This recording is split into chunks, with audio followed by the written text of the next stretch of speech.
Hello, this is Cara from Cara Tarot. I'm doing my second flip through of the day and deck opening. This deck is the Beauty of Bones Tarot, made by Peaceful Pagan Person. This says this is the Silk edition, which implies there was a previous edition, but I'm finding almost nothing on TarotTube about this deck. I found one video. It is not an inexpensive deck because you're buying it from the artist. This was $60. And to me, that's more than usual. And it speaks to that I really loved this artwork. If you recall, I had this deck, the Botanica deck, which I have both praised and maligned as being incredibly beautiful, but difficult to read because there's not much there.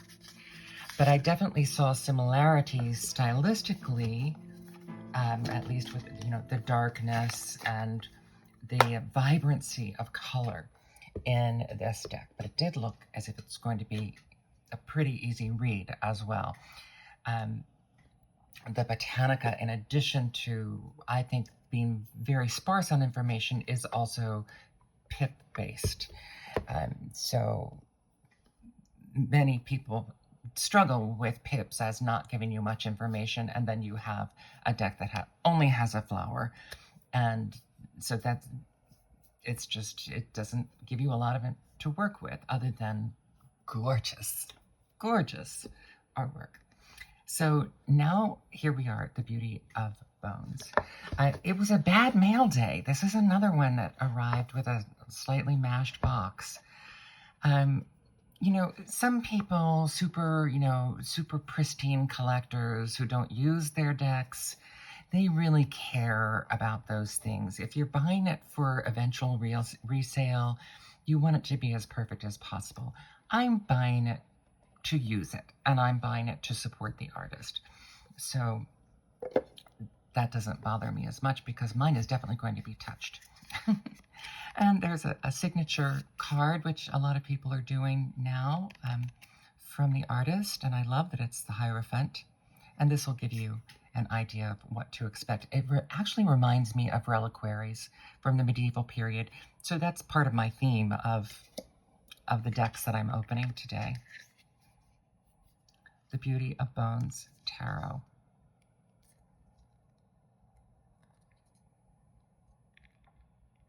And swans, chalices, nails, and treasures. Now, if you go to their website, peacefulpaganperson.com, I think it is, it might be .org. If you go to their website, you will also see many artworks, and they are the kind of things that are included in this deck. So right away, this beautiful kind of copper shade of gilding. The box is just plain inside, no quotes or anything.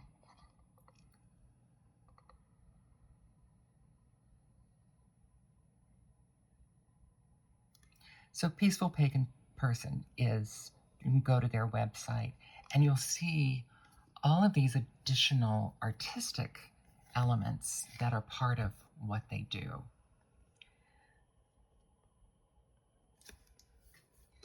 And I think with this one, I'll just do a silent flip through because I think it's going to be pretty straightforward.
Okay, so that was the flip through.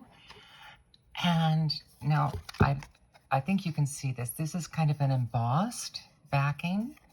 It feels like plastic to me, but that doesn't necessarily mean anything. It actually, I think it says, no, it doesn't say what it is. I don't know cardstock well enough to know. I don't think it is actually plastic, but it has that feeling because of the embossing on the back. So right away, you can see this is a hybrid deck. If you didn't catch that going through, it has references to the Rider-Waite-Smith imagery.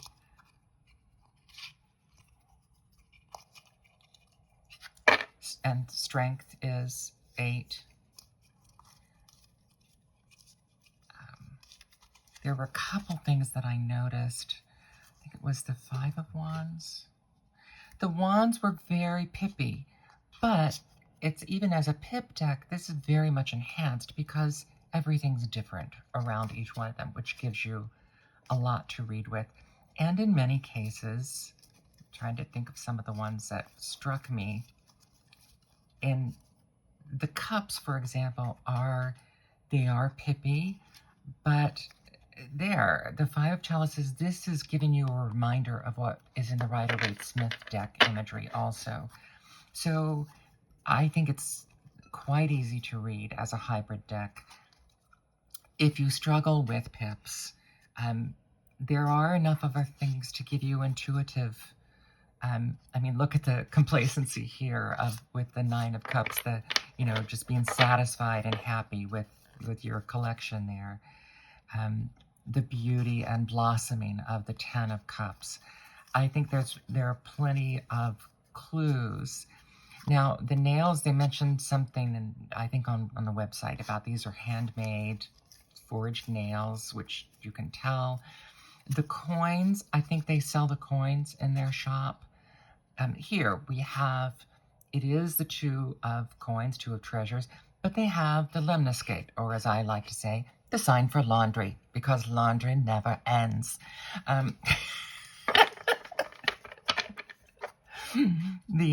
That's not my joke. I saw it on a meme, and I just like it is now incorporated into what I say. But the lemniscate is also reminiscent of the Rider-Waite-Smith deck, so very readable and actually quite in sync with this other deck too, the Botanica that I showed you.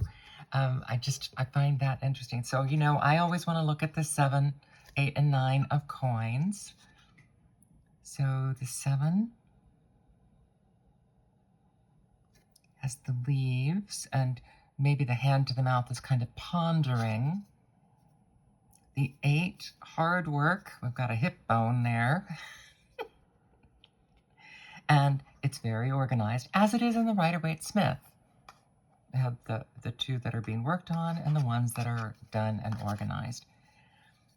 And then the 9, which with all of this blossoming in the garden, so which is reminiscent of the Rider-Waite-Smith, but also fully pippy. Trying to think of some others that I always like to look and see what the Hermit looks like.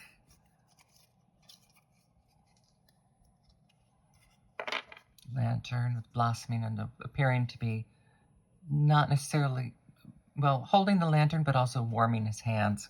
The Wheel of Fortune. That's a lovely Justice card, I think. Now, remember how freaked out I was last week, week before, at the Drowning World. I told you then skeletons don't bother me as much. I don't have that same reaction to skeletons.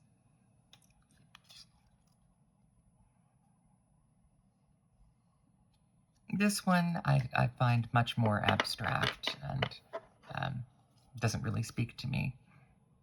That was the Tower. And the star, the moon, the sun. Let's lay those out.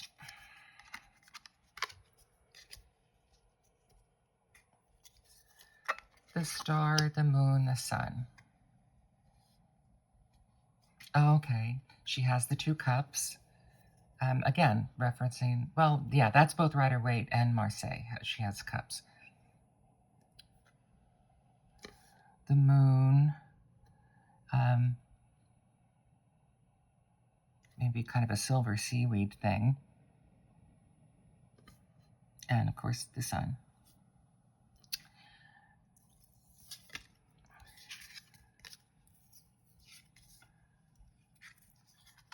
Judgment? I have to really think about that for a while. Oh, the trumpet of judgment. Okay.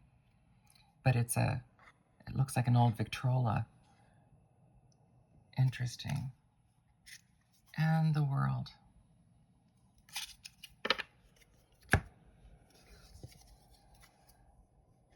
And I want to look up, I think the 4 of Swords, going by that spoke to me. A lot of the chalices just seemed right on for me. Well, and obviously that, the three of nails. No, the 4 didn't.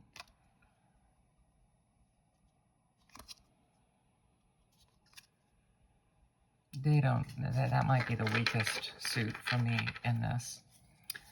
And so let's just, the definitions that I read are really very much in line with traditional Rider-Waite Smith meanings. Here, I just opened that up to the 8 of chalices, so.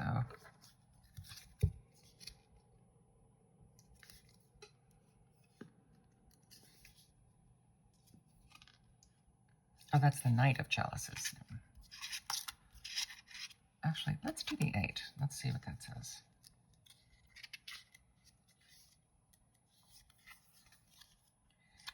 An air of loneliness permeates through the 8 of chalices. A figure walks away dejectedly, turning their back from the chalices.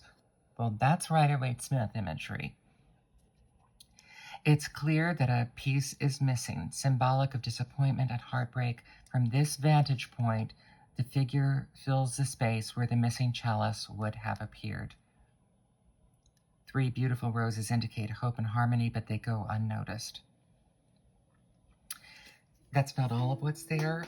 As you see, it's white print on black, which can be a little challenging, but the print is large enough that for me, it's fine. I think however much visually this may be hybrid, I think the meanings, all the meanings that I've seen so far, are very much traditional Rider-Waite Smith, which makes it very easy to read for a Rider-Waite Smith person. So, there you go. The Beauty of Bones Tarot by Peaceful Pagan Person. Lush, vibrant colors, flowers, and other symbols with skeletons. And do yourself a favor and look up the rest of their website. They have some beautiful other tools there, and I don't think they're actually crystals, but they're interesting accoutrements for you to have possibly in your reading area. This is Cara from Cara Tarot, and I hope you found this one as interesting as I did. Thank you.